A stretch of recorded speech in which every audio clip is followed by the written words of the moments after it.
Okay, welcome back everyone to the second part of the data representation video. If you haven't watched the first part, you will find this part a little confusing, so please watch it in the Hub website. So the main objectives for this video would be data storage. I have already gone through binary and hexadecimal of the first two parts of data representation in the previous video, so please check that out again. Quick plugs right here. So we'll look at different file types, data compression, error checking, so on. So let's get right into it. So firstly, we look at file compression. That's the statement for the syllabus. So first type of file compression is lossy compression. So it's like so this compression uses the file compression algorithm, basically eliminates unnecessary bits of data, and it's permanent. It deletes it permanently, which means that we can't get the original file back. It's much smaller in size, but there's loss of some quality, and examples of this common examples are MP3, which is used for audio, which we'll learn more about next, and JPEG, which is coming as well.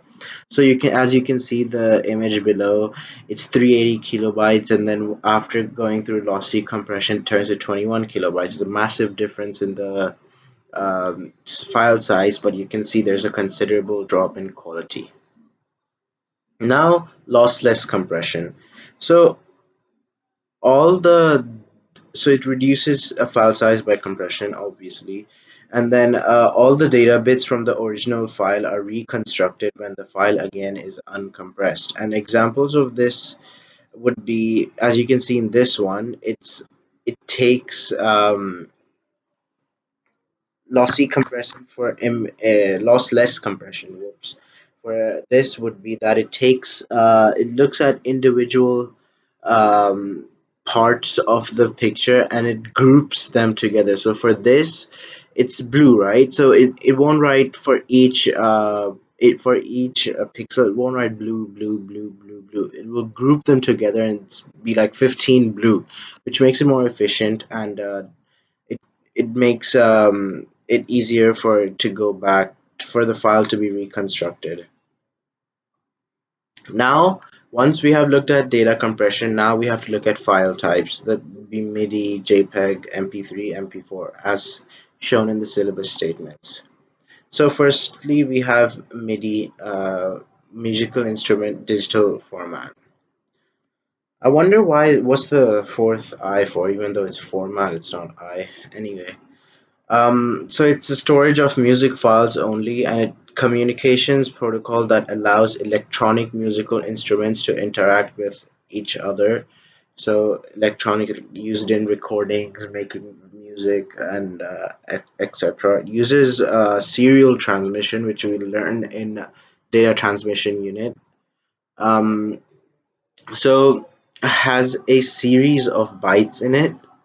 Okay, so the first byte is the status byte, so it informs the MIDI device what function to perform.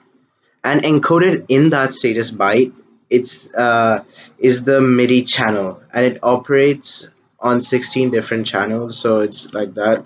So example, it needs a lot of memory storage. That's why it's massive. It's not that common for normal use. So examples of this would be notes on and off.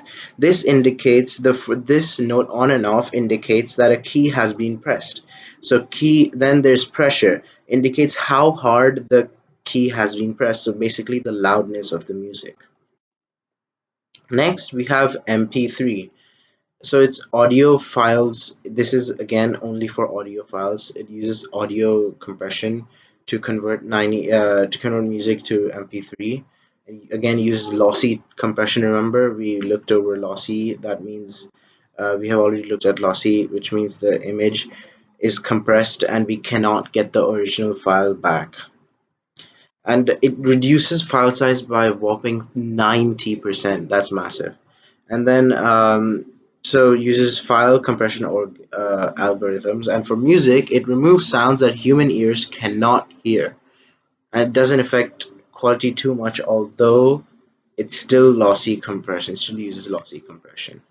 Then MP4. So this is instead of just audio, this is multimedia file storage, which means it can hold music videos,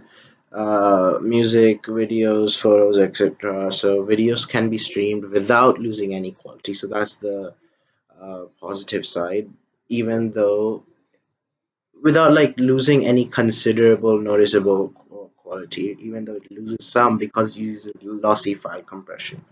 And you might have seen this randomly, so you might have seen this very frequently in your laptop as well. Now we have JPEG.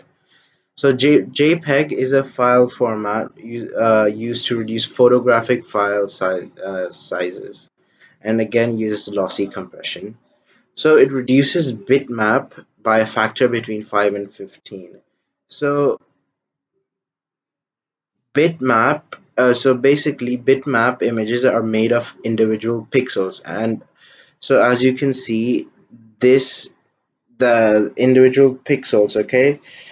So that would mean that JPEG reduces the bitmap by a factor of 5 and 15, which means it's a massive drop in the bitmap, um, raw bitmap. Then there's the resolution, which is the concentration of pixels in an area. As you can see, the resolution of this is calculated by the width of the picture times the length. So this is one, resolution is 4. As you can see, as we grow, as it gets better, we can see the logo more clearly. Okay, let's move on. Now we move on to the last part of error checking.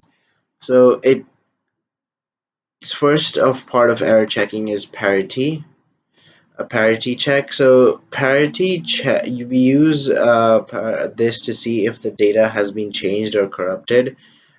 Okay, so in a byte of data, each byte of data is allocated a parity bit, which is usually at the end of the byte. So if it's an even parity, that means it has an even number of ones. So if this table, for this we can see, if this was an even parity, we need to have even number of ones. So we can either, in this space, we can have 0 or 1. So now if it was even, let's count the ones. 1, 2, 3, 4, 5. There's 5. If it was even parity, this space would be a 1, because that would mean that it has even number of ones. But if it was an odd parity, this would be a 0, because it already has 5 ones. And if you know 5 is odd, 5 is an odd number, so it doesn't need any more changing. Then comes automatic repeat requests. So this uses an acknowledgement to check if the data has been transmitted correctly. Usually comes in the form of messages. You might see that if it has been come the right way. It's very similar to it's very similar to echo check, even though there's a slight difference you will see. So, oh yeah, by the way, I searched up ARQ and this came up, anti-obesity medicine. I don't even know what that is. Just thought it was funny. Checksum. Next is checksums. Check data for checksum. Data is sent in blocks with an additional value at the end of each block, which is checked every time its data is transmitted. And by the way, the additional value at the end of each block is often referred to as check digit. So if at the start, if the check digit is 1, then the receiver also needs to have a 1, which shows that the data has been transmitted correctly. Lastly, we have echo checks. So data is sent. This is a very non-reliable method. So the data itself is sent back again to the sender who sent the actual data, to see if it has any error, so the sender can send it again. I know it sounds a little confusing. So imagine you have to send it to your friend. So if you send a message to your friend, the message will be sent back to you of what message was sent to your friend, and then you have to see if it's the same or not. If it isn't, you have to send it again. Yeah, see, it's like a cycle. So this is a echo check cycle, and goes on until it receives a acknowledgement for. Okay, so that's all for this video. Next video we will look at chapter 2, the hub